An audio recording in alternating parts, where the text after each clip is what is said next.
lunes a viernes, 7 de la noche, porque en TV Azteca Honduras compartimos la emoción.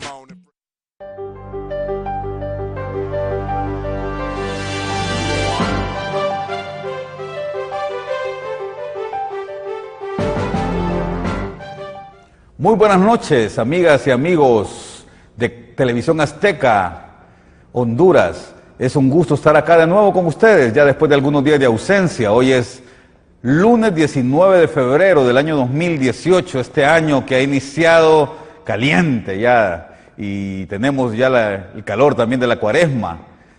Hoy, día 19 de febrero, tendremos un programa muy interesante, un invitado muy especial.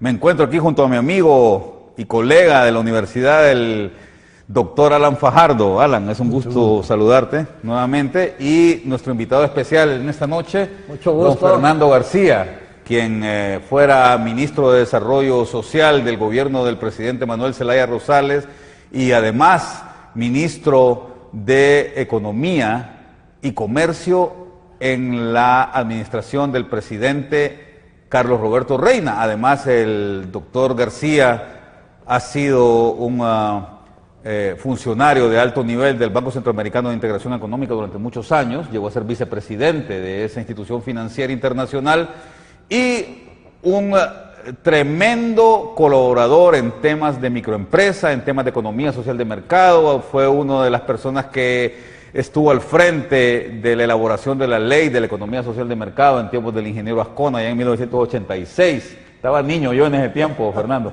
pero ya me interesaban los temas de economía social de mercado. Sí. Y yo recuerdo muy bien cómo el movimiento social se generó muchísimas expectativas en la década de los 80 sobre este tema de la economía social de mercado, cuando Fernando García dirigía estos temas desde el gobierno, y luego posteriormente estuvo en un organismo internacional centroamericano también tratando temas de microempresa y de apoyo a los pequeños productores, para luego integrarse al gobierno también del doctor Reina y del presidente Manuel Zelaya Rosales. Así es que es un gusto. Alan, pues, profesor universitario, sociólogo, y bueno, ya lo tengo acá de comparsa mía los lunes acá para que juntos podamos pues derivar temas interesantes, hablar, opinar sobre elementos fundamentales en este su programa Honduras Opina. Y yo le invito a usted a que opine también. Vaya a nuestras redes sociales, al Facebook, en TV Azteca Honduras, métase ahorita ahí en su teléfono a TV Azteca Honduras y opine sobre el tema de hoy. Fíjese qué interesante, vamos a ver las macrotendencias de nuestro país para el próximo futuro. Desde el 2010 hasta el 2017, como producto de la crisis económica, se inició un nuevo gobierno presidido por el señor Porfirio Lobo Sosa, posteriormente el primer gobierno del abogado Juan Orlando Hernández, y ahora estamos iniciando una nueva etapa también con el abogado Juan Orlando Hernández como presidente de la República. Y en estos 8 años hemos visto en el país algunas macrotendencias que tienen o han tenido algún resultado interesante. Alan, ¿qué te parece? ¿Cómo ves tú el desarrollo de lo que ha sucedido en el país en los últimos 8 años?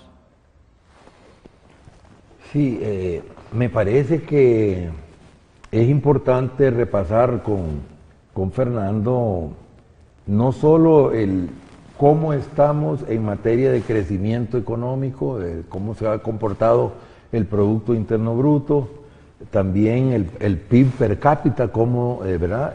Y si pudiéramos ver el coeficiente de Gini también, sería mejor para ver cómo se distribuye, porque me temo que las tendencias no van hacia mejor, ¿verdad?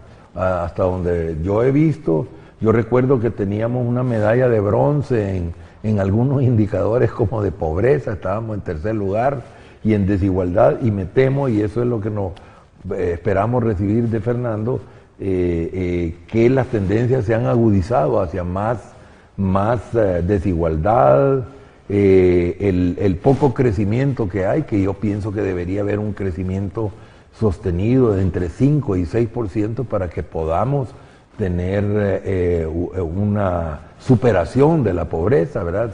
se supone que ya estamos en un nivel de país de renta media baja, ¿verdad? Lo cual es un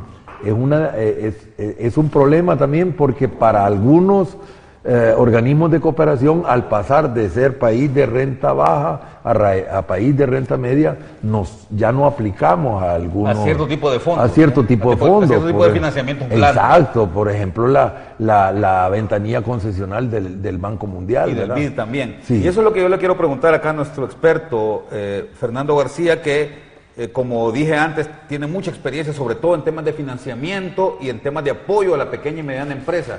Fernando, ¿cómo podemos catalogar al país en este desarrollo que ha tenido en los últimos 8 años? El gobierno dice que ha habido crecimiento, que estamos mejor, que se están haciendo cosas importantes. De hecho, el eslogan del actual gobierno, de la pasada administración, mejor dicho, del presidente Juan Orlando Hernández era: Honduras está cambiando. ¿Cómo lo ve usted desde la perspectiva del crecimiento económico y sobre todo, y esto es muy importante, Fernando, desde la perspectiva del pequeño y mediano empresario?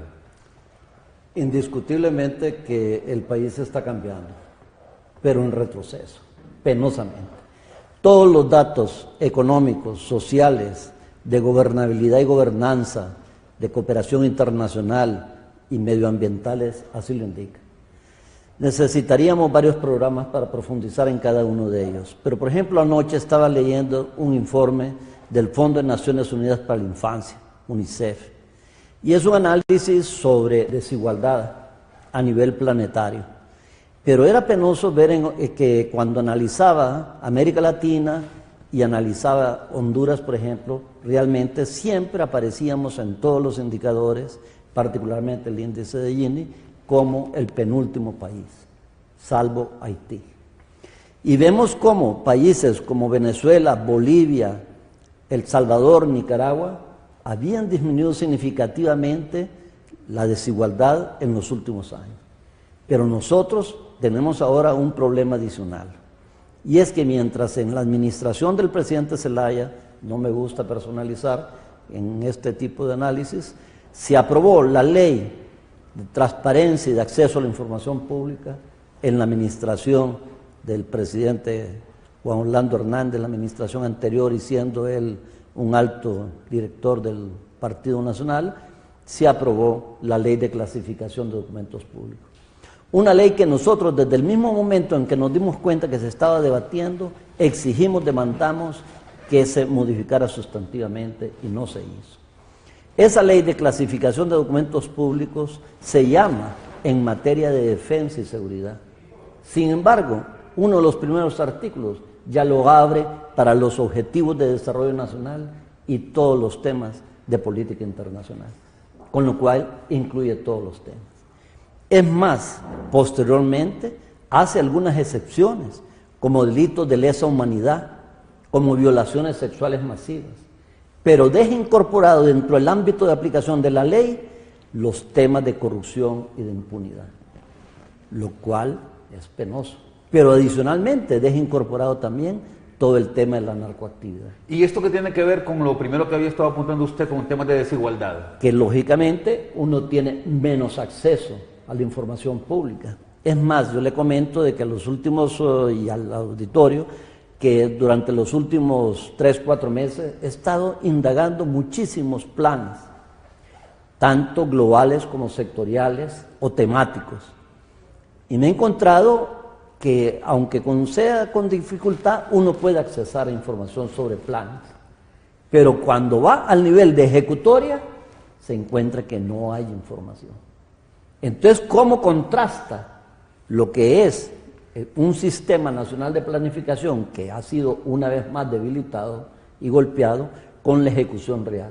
No tiene cómo evidenciarlo. Y a mí no me gusta especular, no me gusta hablar en el aire. Pero, por ejemplo, tengo acá el informe que acaba de salir recientemente, finales de diciembre, principios de enero, del Foro Nacional de Convergencia, y allí uno lo que encuentra es que para poder comprobar ellos, FONAC, que los proyectos están en ejecución, tienen que ir al campo, porque no hay acceso a información pública del ejecutorio. Información de segundo grado. Información de segundo grado. Y lógicamente una persona como su servidor o una organización como la que yo dirijo y que nacimos en 1983, no es de USB ni de maletín, CETELEC, servicios técnicos legales y económicos, no tenemos los recursos necesarios como para poder ir a comprobar, por ejemplo, si se están ejecutando 40 proyectos en materia de riego.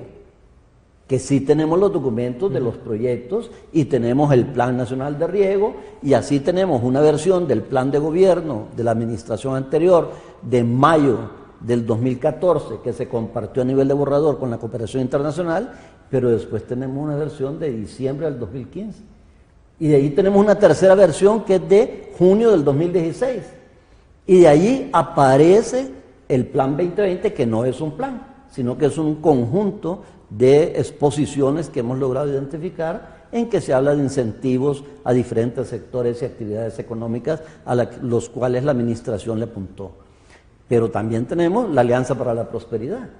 Entonces quiere decir que tenemos ahí nomás 5 planes de carácter supuestamente global, pero no tenemos cómo contrastar. Usted dice 5 planes porque los 3 borradores que presentó del plan de gobierno eran distintos. Sí, habían diferencias. Y no solamente habían diferencias entre ellos, sino que se apartaban significativamente de algo en lo cual usted, entiendo, estuvo directamente involucrado, como es el Plan de Nación y Visión de País. Sí, que es una visión de largo plazo. Y una visión de largo plazo, pero que se fundamenta también en planes de nación que son similares a los planes de gobierno. Entonces, ¿qué pasa entre este Plan 2020, Plan de Gobierno, y lo que usted me señalaba, para la MIPYME, por ejemplo, o para las empresas de economía social? Que a esta administración no le ha interesado esos temas. Esta administración le ha interesado la gran empresa y exportadora. No le ha interesado para nada el mercado interno. En el Plan de Nación uno encontraba por lo menos la iniciativa, el estímulo, la promoción de articulaciones productivas entre diferentes actividades económicas y dentro de ellas, dentro de empresarios con diferentes formas de asociatividad y cooperación empresarial, interempresarial. Ahora ya no hay nada de eso. Ahora es prácticamente la gran empresa. Y vemos, por ejemplo, en el programa de reactivación de la economía, que de un financiamiento disponible, orden de magnitud, yo voy a hablar de orden de magnitud, de 1.700 millones, 1.300 millones fueron destinados a palma africana, caña de azúcar y otras actividades así para captar divisas y el sector externo, y no para la generación de trabajo productivo y directo en el mercado interno. Ya. ¿Y cómo ves esta relación de lo que estaba hablando Fernando? Porque él comenzó diciendo, Alan, que Honduras se ha degradado. Antes aparecía, digamos, si bien no en los primeros lugares, pero digamos siempre en los últimos lugares, pero no tan abajo en términos de su desigualdad, que cuando se habla del coeficiente Gini, en este caso se habla de desigualdad de ingresos, ¿no?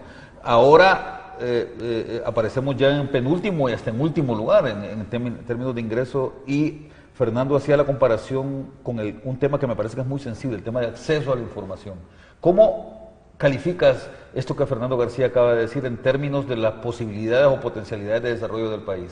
Sí, primero quisiera decirle a nuestro público televidente, recordarles que el coeficiente de Gini es una medida de distribución del ingreso, porque antes solo se usaba el Producto Interno Bruto y el Producto Interno per cápita, ¿verdad?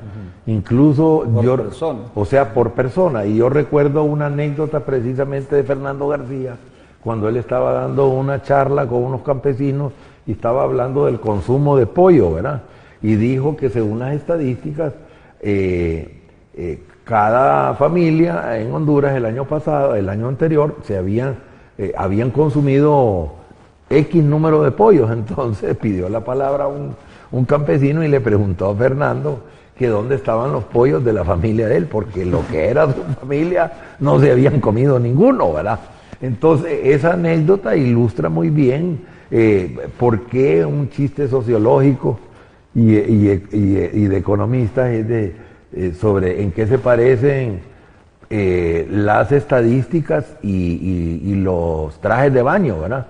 Y es que enseñan bastante, pero no muestran todo, ¿verdad? Entonces, el coeficiente de Gini, por eso se crea, ¿verdad? Lo propone un economista de apellido Gini. Un sociólogo y economista italiano, ¿verdad?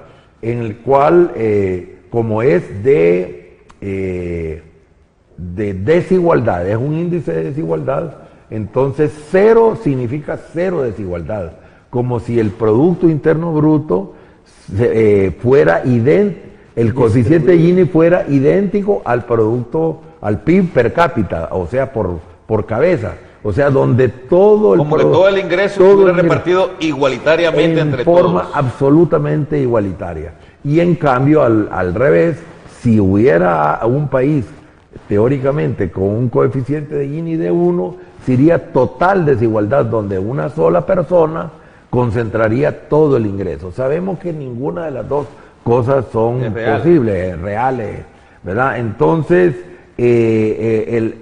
mientras más cerca del 1, del 0.5 hacia el 1, es mayor desigualdad, para que cuando lo muestre Fernando vamos a entender mejor. Y lo que tú me preguntabas era cómo el acceso a la información, cómo afecta, ¿verdad? Y ha sido una tendencia de la sociedad civil muy activa, que quiere incidir en las políticas públicas, y la academia también quiere incidir en las políticas públicas, y la base de todo eso es la información. Si no tenemos información, estamos perdiendo la riqueza de aportes que puede dar la sociedad civil, los medios de comunicación y la academia. Dicen por ahí los expertos que la capacidad de la población a acceder a información de calidad es lo que determina sus posibilidades para vivir en una verdadera democracia, para vivir en libertad. Sí. Y cuando no se tiene acceso a esta información, por lo tanto, las posibilidades de acceder o de tener esta libertad y esta capacidad de influir en las autoridades es prácticamente nula. Entonces... Disculpa, creo que tú me recordabas hace un par de años que uno de los ganadores el ganador de ese año de Premio Nobel de Economía, le hicieron una entrevista sobre los temas por los cuales había obtenido el Premio Nobel de Economía, y él, al final le preguntaron si usted pudiera darle un consejo a los tomadores de decisión, a los gobernantes sobre todo, ¿qué consejo les daría? Y él dijo: inviertan en estadística. Inviertan en información. La buena información es lo que podemos y ponerla a disposición de todos los actores intervinientes, ¿verdad? Y en vez de eso vemos una tendencia a la inversa. Así es, y lo que yo intuyo que Fernando decía en su primera locución es que esa falta de información, aparte de tenernos pues con muy pocas posibilidades de saber hacia dónde dirigirnos, también afecta las posibilidades de desarrollo de la población. Fernando, ¿cómo ve usted, por ejemplo, más allá del Producto Interno Bruto, del Producto Per Cápita o del coeficiente de Gini, cómo ve esos indicadores sociales, como por ejemplo el acceso de la población a alimentos, el acceso de la población a mejores condiciones de vida o a mejores ingresos? Indiscutiblemente que las estadísticas son fundamentales, pero no solamente es el dato como tal, sino la interpretación diagnóstica de ese dato. Y eso es fundamental, y ahí es donde la academia debe jugar un papel importantísimo. Yo me acuerdo del Instituto de Investigaciones Económicas, y un maestro exdirector de eso, Marco Virgilio Carillas, a quien yo considero que el Colegio Hondureño de Economistas debe darle un